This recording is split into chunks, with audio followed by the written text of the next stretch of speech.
At least 200 million girls and women have undergone FGM that are still alive. By 2030, it is expected that this number will rise by 68 million girls more. We're talking about FGM, Female Genital Mutilation, a procedure that causes a lot of pain for many girls all around the world, especially in developing countries. So what is this procedure? We might have heard of it either in books or in references, but what does this really consist of? In this episode, we'll be talking about female genital mutilation as a whole, looking at the different types, analyzing why it still exists, and finally, explaining what is being done against it. Listen along.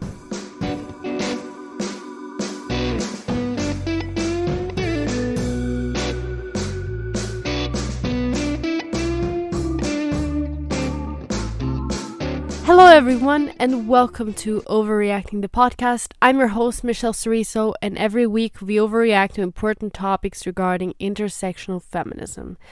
This week we'll be talking about a topic that is very hard and is a bit heavy.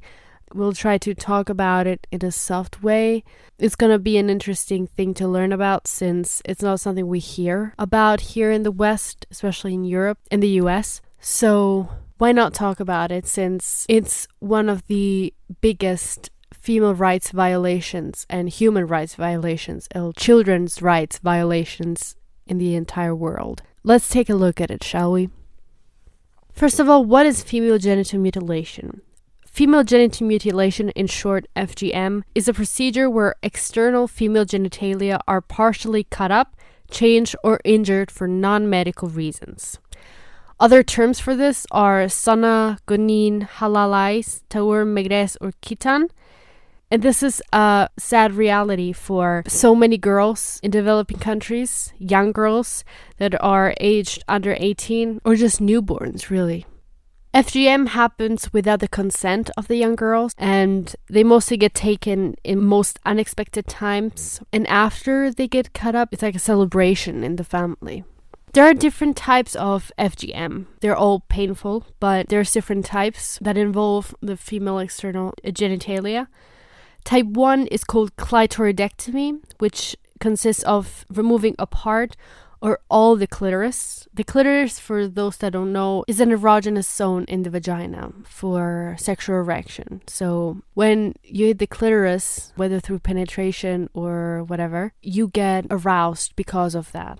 In type 2, which is called excision, consists of, again, removing a part or all of the clitoris, plus the inner labia. The vagina consists of 4 labias. It's like an onion. There's multiple layers, and the 2 inner layers are called the inner labia. Type 3, on the other hand, which is called infibulation, consists of cutting and repositioning the labia to narrow the vaginal opening. This includes also removing, cutting up the outer labia and repositioning that one, and it is done to narrow the vaginal opening. FGM can also only be pricking, piercing, cutting, scraping, or burning of the female genitals. So basically any type of harming the female external or internal genitals is a part of female genital mutilation. So yes, I've been through female genital mutilation. I had the type 1, so if you know the type 1 is, we say only the clitoris cut, but it's not only, it's like a part of your body taken away, and it's a lot of bleeding, it's a lot of consequences after all. So it's not only, it's the clitoris went. So yeah, that's what happened to my little sister and myself. The type of FGM that is performed depends on a variety of factors, whether it be the ethnic group, the country, the socio-economic background. That always depends on these factors and can vary from person to person. So the decision is always up to the person who is doing the surgery, but the basic types are always these 3. After the girls are cut up, or in any of these types, the girls' legs are bound together in order to immobilize them for up to 2 weeks, so that it allows the formation of a scar tissue, so that the scar sets and actually becomes effective and for a long-lasting period of time, basically forever, if they don't do anything medically to the vagina afterwards. Who performs FGM? Who allows such a horrible procedure. That is mostly elderly people, mostly women, surprisingly, but not that surprisingly, who are traditional circumcisers. And most of them don't have a medical training and don't use anesthesia throughout the procedure. That means that the girls are cut up, harmed like that, without being given anesthesia. So they are awake during the whole procedure and feel the pain and everything that happens throughout the procedure. So because of that, they are also held down because they are not supposed to move, since it could damage the genitalia even more if they move. So they hold them down, and the material used are mostly knives, scissors, pieces of glass, or razor blades. So absolutely no medical training. I was thrown on the floor, and when she sat on my chest, I said to myself, this is not what I was expecting, because she was so heavy and I was a skinny child. So skinny. She sat to keep me still, and they pulled my legs apart, other women pinning my shoulder down, and I felt a sharp cut between my legs. It was so painful.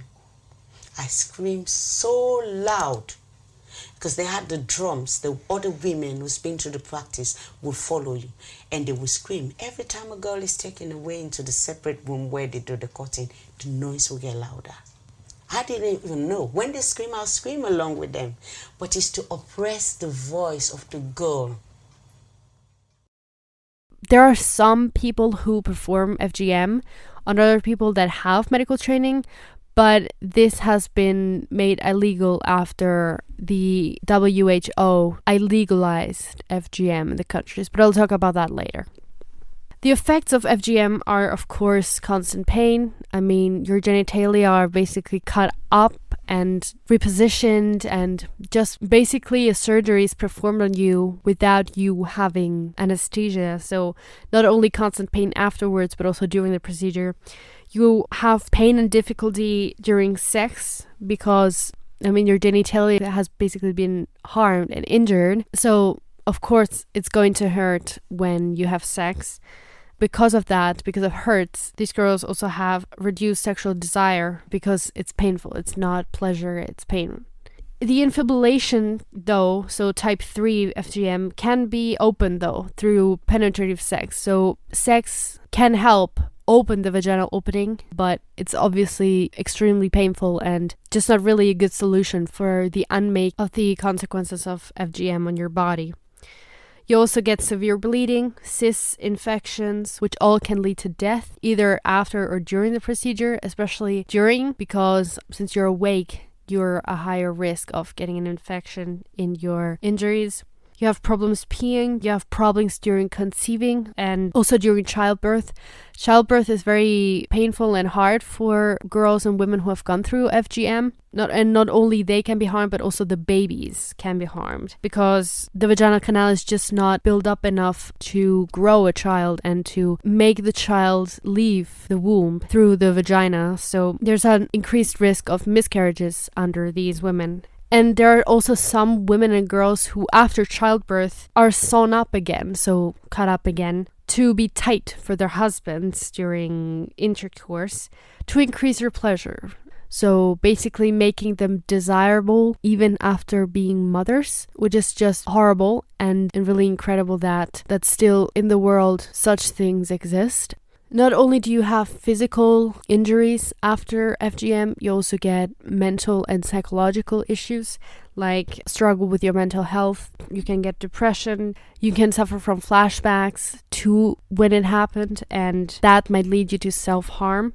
And obviously, it remains a long-lasting trauma and has a huge psychological impact on you that you can't get rid of because it's a part of you now.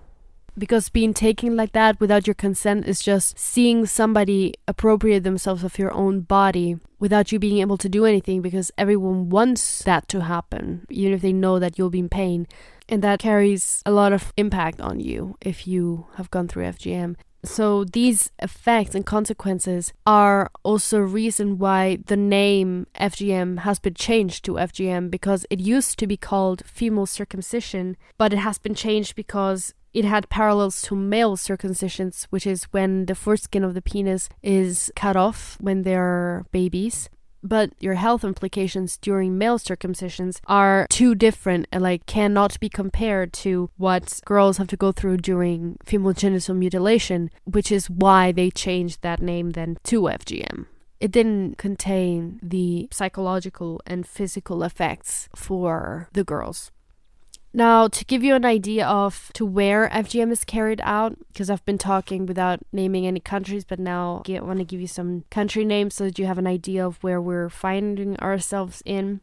It's mostly developing countries such as Africa, the Middle East, or Asia. In Egypt, it's the reality of 91% of women. In Sudan, it's 88%. In Guinea, it's 97%. In Uganda, it's 1%. And then there's other countries like India, Indonesia, Malaysia, and Pakistan where this is performed. So with developing countries, it's very widespread still. And it also occurs in Europe, but here it's mostly brought over by immigrants who basically just live out their traditions and carry out their traditions. Now, where lies the origin of the FGM? FGM actually is a shared history that we all have, like all countries have, because the FGM type 1, so the clitoridectomy, has actually existed for centuries in different cultures and societies. In ancient Egypt, it has been performed in ancient Rome, but also in modern types in Europe. So we're talking the 50s, the 40s, for treatment of hysteria, epilepsy, mental disorders, masturbation, and nymphomania. So always basing themselves on female pleasure and sexual autonomy and bodily autonomy of women.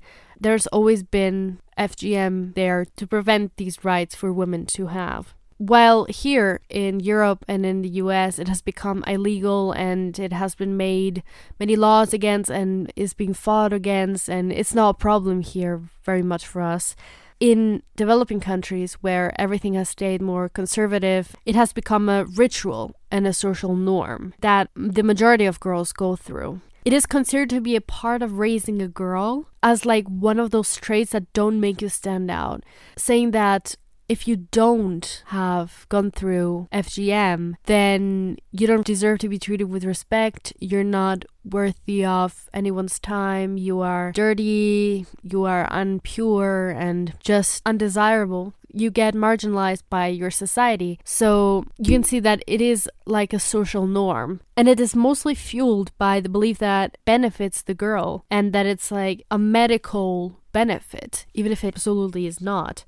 In the way of like benefiting the girl, it's supposed to like prepare her for her marriage and preserve her virginity before getting married, which whereas is motivated by the beliefs of what sexual behavior is socially acceptable for a woman or a girl to have, since FGM reduces the woman's libido, so it reduces sexual desire because of all the reasons that I mentioned earlier, so pain, etc. And since like the vaginal opening where the penis is supposed to enter is covered and narrowed, the girl is made afraid of damaging it further, and so it's supposed to discourage them to engage in extramarital sexual activity and reduce their sexual activity outside the marriage. So you can see it's completely controlling the woman's body and controlling her sexual liberty of just acting the way she wants to and having the own control over her own body. It's just taking that away from her. And it reinforces also the cultural ideas of femininity and beauty, which is that in order for them to be desirable, they need to remove or clean their dirty body parts, and without FGM, they're just not pure. These are mostly the beliefs that encourage FGM. Not in all countries it's the same, but the mentality is similar. For over 3,000 years, the family truly believes that a daughter who is not circumcised is not clean, because what exists between our legs is unclean. So it must be removed and sealed up as proof of virginity and virtue. An uncircumcised girl cannot marry. Consequently, she's expelled from her village and put on the same level as a whore. This practice continues even though it is not written in the Quran. It is accepted that as a result of this mutilation, women are sick mentally and physically for the rest of their lives. Now, since it's such a horrible procedure with no medical benefits or real benefits for the girl, what is being done for it? Is there a way that you can undo your surgery or cutting or scar? Yes, there is. You can go through this treatment called defibrillation, which is a surgery treatment to open up the vagina by cutting up the scar tissue that formed itself during those 14 days that your legs were tied together over the entrance to the vagina. This time though with anesthesia, of course. So this can be done. Or if you're like in the situation of having a child, the vaginal opening can be cut a little bit open. If you've undergone type 3 FGM, then you can get your vaginal opening cut a little bit so that the baby can come through. But of course, this is not working on solving the problem, because the problem itself, so FGM itself, should be stopped. So what is being done against this? What is being done to stop this? Are there any laws? Well, in 1997, actually, the WHO, alongside the UNICEF, they issued a statement against FGM. And at that day, it has been defined a children's rights violation. So here in Europe and mostly around the world, it's considered a child's right violation. And there's a lot of research work within communities and changes in public policy that is being done based on this new rule, on this new law by the WHO. They basically denounced the medical procedure of FGM and condemned it to not be a medical procedure, so that if anyone with medical training performs FGM on someone, then they are supposed to go to jail, and that's basically illegal. So basically, FGM is not considered a medical treatment or a medical procedure. In developing countries, there's been a lot of work in revising the legal frameworks. In some countries, managing to make FGM illegal. And in fact, we have seen its fruits by seeing that the prevalence of FGM has decreased more and more, and that more and more people are going against it and go against their traditions. But of course, there's still too many families and communities that perform this, and it's still a very extremely big problem that needs a lot more work in, and it needs actual action in these countries. Developing countries need help directly. So that's where the focus should lie on. Hopefully there will be more laws or actions taken against it. In these developing countries, they're also trying to strengthen the healthcare sector in general, and also start and keep educating more on issues surrounding the body, sexuality, etc., etc.